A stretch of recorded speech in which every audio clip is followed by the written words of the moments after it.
Hey everyone, it is TK Friday again. Today it's Cathedral Rock in Sedona. Downloadable image and PDF notes available to you. This image is by Mario Lombardi. This is going to be a full edit. Stay tuned. Hello everyone and welcome to the Joy of Editing with Dave Kelly.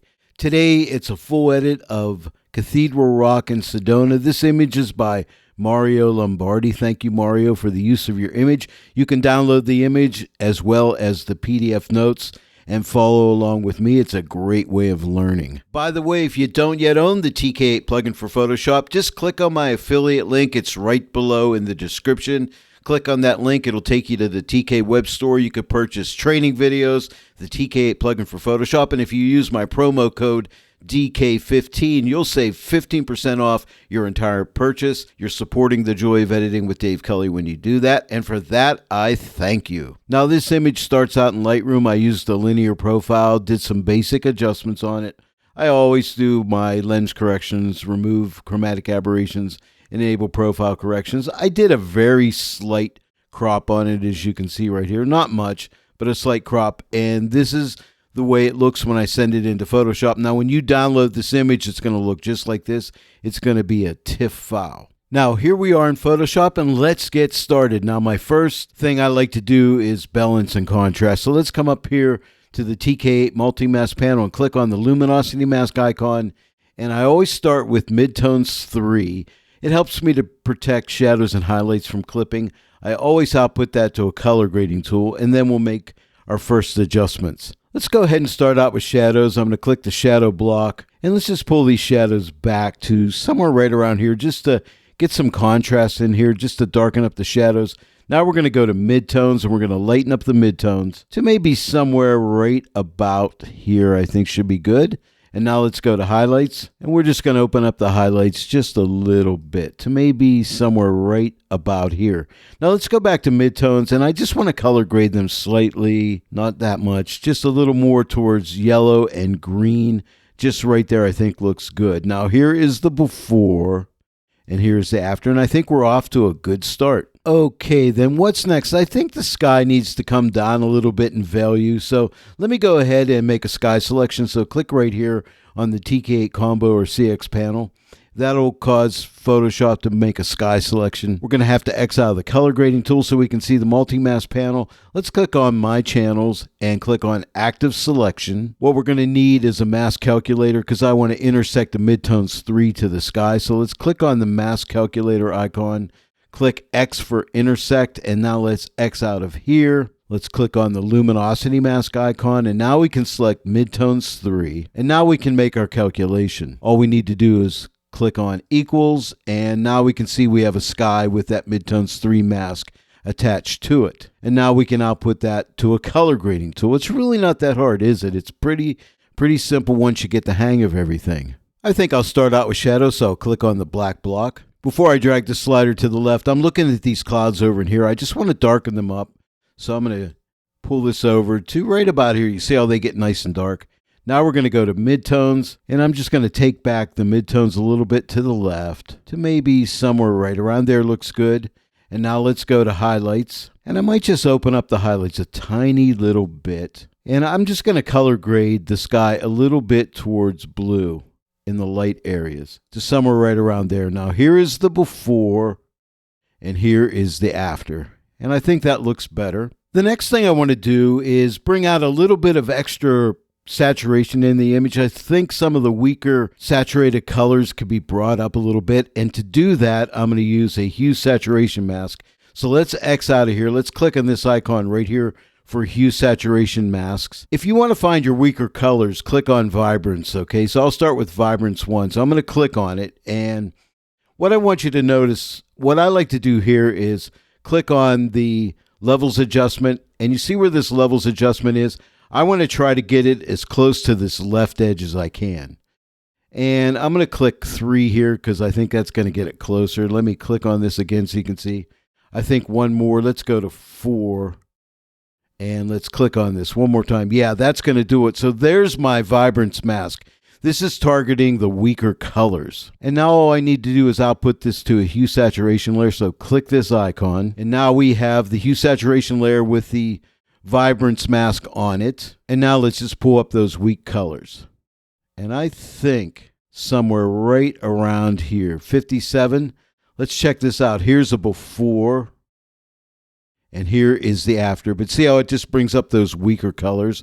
And I think that's good. And now when I study the image, it feels like my midtones are a little bit dark. So I'd like to lighten up the midtones a little bit and maybe pump a little bit of contrast in them. So here's what I'll do. Click on the luminosity mask icon, and I just want midtones 1, so I'll click on midtones 1. And now I'll just simply output it to a curves adjustment layer in the screen blend mode. So click on the screen blend mode on the combo or CX panel. See how the midtones lighten? And now I'm just going to use my preset here. So click the drop down and use strong contrast. And that adds just a little pop of contrast. So here is the before and here is after. So it lightens up the midtones and gives them a little bit of contrast. And by the way, this image was shot at sunset, in case you were wondering. And now as I study the image, I'm seeing this foreground rock. It looks a little bit light and it's pulling my eye to it. So I just want to darken it up a bit. And to do that, I'll use one of my favorite methods, and that is grabbing a curves adjustment layer, putting a black mask on it, and I'm sure you're already guessing my next step, right? Put it in a multiply blend mode because I want to darken the rock. Now to get a good selection of that rock, I'm going to use a color mask to help me do that. So I'm going to click on the color mask. And with the color picker tool, I'm going to click on a color that represents this rock, like right here, and then click OK. And now there's my mask. Now what I can do is lighten up this selection. So I'm going to drag this over to right about here. And I think that's going to get it really nicely. We can work with these adjustments to narrow in the range a little bit. And let me try pulling this one in, see if it helps. And maybe like right about there, I think is good. Now it's going to protect the grass here from getting adjusted and these shrubs over in here. But I'm going to paint this on. So we're going to output this. By clicking this icon, we're going to output this to a black mask. We're going to get a white brush, and we'll be painting this mask on through a selection. I want to paint this on at 100% opacity, so I'm typing my 0 key, and you can see my brush opacity is at 100%.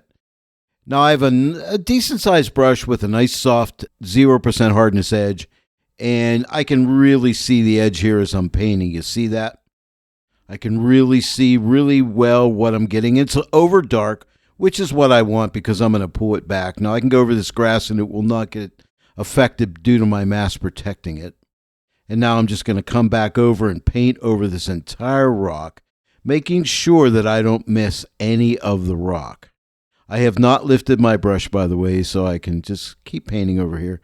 Make sure I've got everything. And I think that's good, but it's a lot darker than I would like it to be. So let's just come up to this opacity slider for the layer and let's drag this to the left. And I think right about here should do the trick. Here's the before and here's the after. Again, the before and the after. And now our eye is not drawn so much to this rock. I do like that rock, but I don't want our eyes being led there too much. I do next want to bring a little bit of detail out in this rock. Now, how can we do that? To bring out this detail in this rock, I'm going to use an action. So we have a really good action here. So let's click on the TK action button in the combo or CX panel. And we have a clarity action. So let's click on the clarity action. And to pop the detail, a little bit larger detail out in this rock, I'm going to take this radius and drag it up to like, let's say 20 pixels, and I'll click OK. Now you can see I have detail over the entire image. I only want it on the rock. So what I can do here is put a black mask on this layer, grab myself a white brush. Now I want to paint with 100% opacity, and my white brush is still set to 100% opacity. And I'm just, with that same brush with the soft edge, I'm just going to paint that detail right on this rock. Okay? I'm going to try to stay on the rock. If I go over the edge a little bit, it really won't hurt anything because that edge is like really soft. So we can just paint that detail on the rock because it's closest to us. So I would just like to have a little bit of extra detail there. Now take a look. Here is the before and here's the after. But it just puts that little bit of detail on there, and I think that's nice. I think that works out well for this image. This detail might be slightly too strong, so I'm going to take the opacity of the layer and drag it back to, say, 80%. And that just eases back in that detail a little bit. Here's before and here's the after. I think that's better. The next thing I notice, my eye tends to go right back onto these rocks here, so I want to slightly darken them. I want the viewer, when they look at this image, to first notice Cathedral Rock. That's why I want to darken the rocks to the left, to bring more emphasis onto Cathedral Rock. And so to do that, it's going to be a curves adjustment layer, black mask, multiply blend mode. And then let's get the object selection tool. So click on the object selection tool, and we're just going to draw a selection right around here, like so. And let Photoshop's AI see if it can grab this. And I think it does a really good job. And the only reason I'm doing this is because I want to protect these clouds from getting an adjustment. So I think that's going to be good. Now we're going to come up here to My Channels. Let's click on the Active Selection. Let's get a Mask Calculator tool, and I want to do an intersection. So click on the X key, X out of here, and now I want to grab a zone mask and grab some of the light area in here, because I mainly want to target that. Click OK. Tighten it up to somewhere around here. Lighten it up a bit. And now we'll click equals, and that'll make that calculation. And now we can output this to a black mask, painting with a white brush through a selection. And I'm at 20% opacity, which I think is good. And I just want to paint that adjustment on this rock back here. It's mainly targeting the lighter areas of the rock. And I think that's going to be good. Now here is my before, and here is my after. So that just tones that down a bit. Now the next thing it's drawing my eyes are all these light areas in here. Again, I'm trying to draw the main emphasis onto Cathedral Rock. So the lighter areas in here, I do want to darken down a bit. And to do that, I'm going to grab a curves adjustment layer, black mask, you guessed it right, and a multiply blend mode to darken those areas down. Now we need to create a mask to target these light areas, and I think a zone mask will do it. So I'm going to click on the zone mask icon, and I think I'll pick one of these light tones right here and click OK. And that's pretty good. Now we need to tighten and lighten. So I'm going to take this slider and drag it into the left to probably somewhere right around there. See how nice it's targeting those? And we'll lighten it up. I think we'll go to right about here should be good. And now we're going to output it to a black mask with a white brush, painting through a selection. And I think I'll have my brush opacity set to about 40%. So I'm typing my 4 key, and you can see I have 40%. And now it's just a matter of painting down the dark areas. And we can just paint over here very liberally, because it's only targeting those very light areas. And that's pretty good. I'll make my brush a little bit smaller and hit these areas in here another time over in here. And anytime you go over an area again, it's going to add a little bit more of that darkening effect. I'm going to get back in here once and over here, maybe one more time right there. I'm going to go down to like 10% and just hit here and, you know, just darken some other areas up.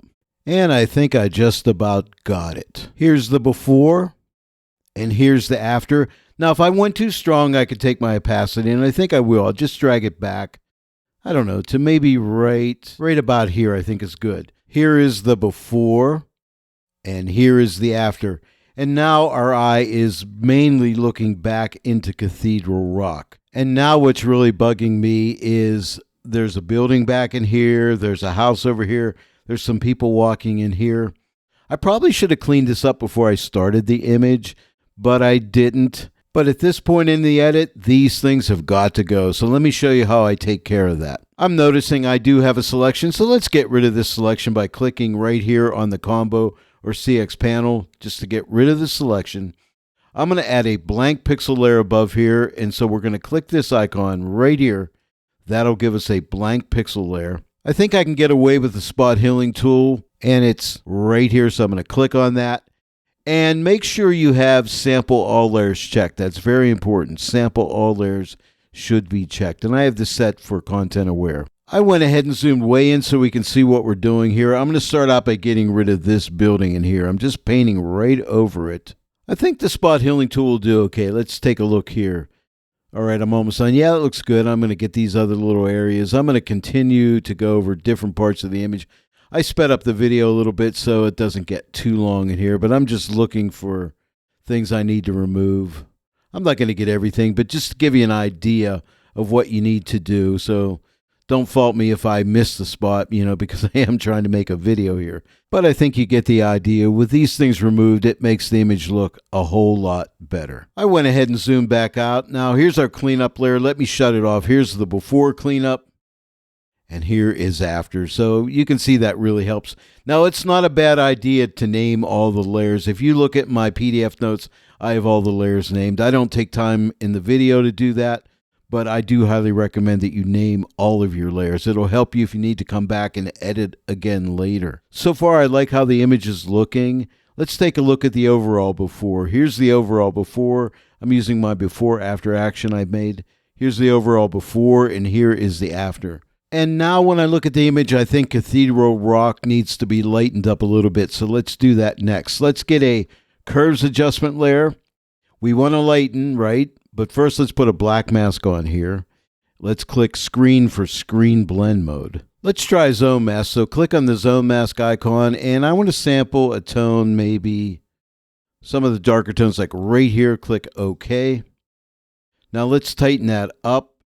And this is good because I want to protect the sky as much as I can. So right about there, I think should be good. Let's lighten it up a little bit, and maybe right about there. And now let's output this to a black mask, painting with a white brush through a selection. And I think I'll start painting at about 50% opacity. And now with a nice small brush, I'll start over here and just start to paint. I'm just going to come around all the edges just like this. The sky is protected, so I don't have to worry about it. Come down in here and just paint across here. It's going to be too strong, so I'm going to have to come back and ease off on the adjustment at the end with the opacity of the layer. But we'll just paint across here, and I think I've got it. I have not lifted my brush yet, and I think that's good. Let's take a look. Here is the before, and here is the after. Now it's too strong, so let's take this opacity down to about, I say 50%. Here's the before, and here's the after. But see how our eye goes right to Cathedral Rock now? And now I think we're ready for some dodging and burning. I'll start out with dodging. It's going to be all freehand. Right now I have a selection. I need to deselect that selection, so I'm going to click this button on the combo or CX panel. And now let's click on the left side of this dodge tool. That's going to give us 50% gray with an overlay blend mode and a white brush. Now I want my opacity to be very low. I think I'll start with 10%. I'm typing the 1 key, and I'm just going to paint some highlights in the rocks. Now you got to be careful. I'm going to do some highlights in the sky as well, but when you're on the rock, just make sure you stay on the rock. Don't get up into the sky because it's all freehand here. And 10% I think is going to work out nice. Now I'm just looking for light areas, and I am taking some artistic licenses by, hitting areas that may be even in the little dark area, but mainly light areas is what I want. I went ahead and sped the video up, but I'm continuing to paint on the highlights. I'm mainly looking for highlight areas, and I will vary my brush even down to I believe I even go down to maybe at least 5%. Certain areas I don't want as strong, especially up in the sky. Up in the sky, I believe I stay at 5% the whole time I'm up there. Right now, I'm still at 10%. I'm trying to get these foreground areas here, but I'm just looking around, looking for areas that are light and getting them. And now I'm up in the sky, and you can see I'm at 5% opacity. From time to time, you'll see a flash in the screen. That's just me doing a before and after just to see how I'm coming along. And I like to do that as I'm dodging. But take your time to dodge. It really pays big dividends. This is where I'm doing the on and off so I can see what it's doing here. And now I'm using a gray brush, I believe. Yeah, just to blend in some of the areas. I thought some of the areas were too strong. And the gray brush is great for reducing your effect and blending. Now I'm done dodging. Let's check it out. Here's the before dodging. And here is the after. Now, if your effect's too strong, you can always pull back in the opacity. I'm going to leave it like it is for now because now we're going to do burning. And to burn, we're going to go and click on the left side of the burn icon on the combo or CX panel. And that's going to give you a 50% gray layer in the soft light blend mode with a black brush. And I'm going to start out here at 10% opacity. Now I went ahead and sped the video up again so you don't have to get bored by me doing all this, but I want you to see the entire process here. But I'm just looking for darker areas, and this is only at 10% opacity, and this is going to build up some depth and dimension, especially in this foreground area. And from time to time I do a before and after because it really helps to do that as you're working along here. So every now and then shut the layer off and then turn it back on. Now I'm continuing to paint on this foreground rock down here and all these little nooks and crannies in this rock, and I think it really helps to bring depth and dimension out. Okay, and I'm almost done. I'm just finishing up the middle foreground area here. And now I'm changing my opacity to 5%, and now I'm going to work on the sky, on the clouds. I'm just looking for darker areas of the clouds, again, to bring out some depth, to bring out some dimension up there in the sky, and it really helps. I'm almost done, just a few more paint strokes, but take your time, as I always say, and just bring it out just the way you want it. Here's the before burning, and here is after the burning, and I do like it. Now, I also recommend that you take these two dodge and burn layers and put them in a group. So the top layer, burn, is selected, hold the shift key down and click on the bottom layer, and then click the right side of this group icon, and that puts them in a group. So this way you can see the before dodging and burning and the after. And if you felt the overall effect was too strong, you can pull back in the opacity of the group, or you can open the group up and adjust the opacity on the dodge as well as the burn. So you have a lot of adjustments there that you can play with. We are getting near the end, and I always like to try a finishing touch action. And one of my favorites is, let me click TK Actions here and go to Soft Pop and see what kind of result we get with Soft Pop here. Okay, that looks pretty good. Here's the before and here's the after. I think it's a little too strong. I think I'm going to take this back to right here at 60%.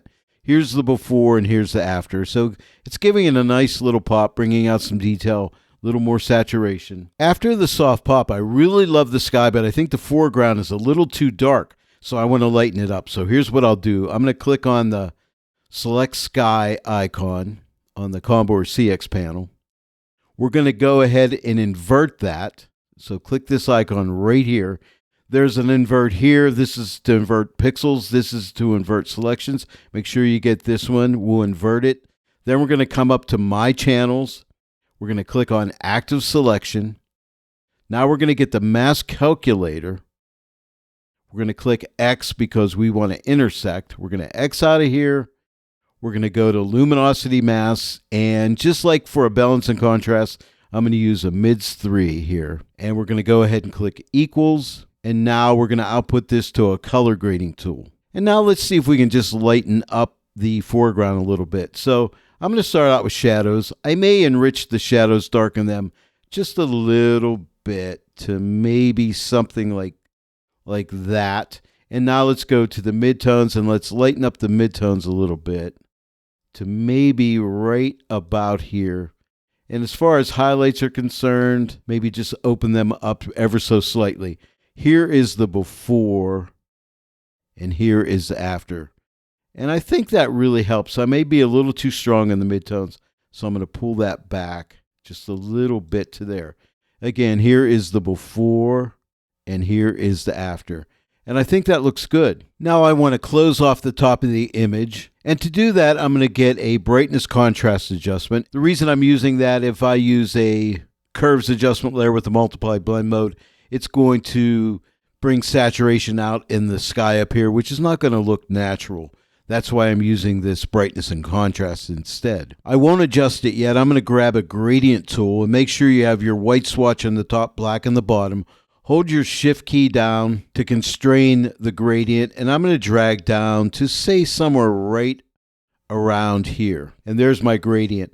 And now watch, when I take my brightness adjustment and drag it to the left, see, I can just close off the top of that image to maybe somewhere right around there. Let's take a look. Here's the before, And here is the after. And maybe I'll darken it up, maybe just a wee bit more, maybe right there. Now you will notice an increased saturation here. I'm going to shut this off and look up there.